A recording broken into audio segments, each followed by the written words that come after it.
আসসালামু আলাইকুম ভাই। এটা কি করা হচ্ছে ভাই? ভাই কলার কাঁধিটার পরিচর্যা করছি যেভাবে এভাবে যদি ভেঙে দিই এটা দিয়ে আপনার এই কলাগুলা ছিঁড়ে দিই এখান থেকে দিয়ে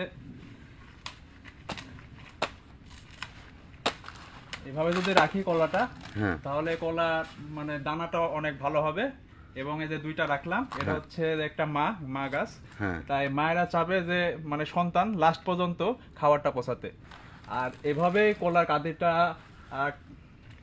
দানা হবে এবং এটা অনেক ওয়েট হবে, এটা প্রায় 50 কেজির উপরে যাবে। একটা কাঁধে 50 কেজির ওপরে ওয়েট হবে। জি, এভাবে যদি রাখা হয়। মানে এটা রাখার পদ্ধতিটা হচ্ছে সবচেয়ে নিচের ইয়েটা হ্যাঁ, নাকি? নিচের দুইটা রাখতে হবে আর এগুলা এখান থেকে এগুলা সব থেকে যাবে।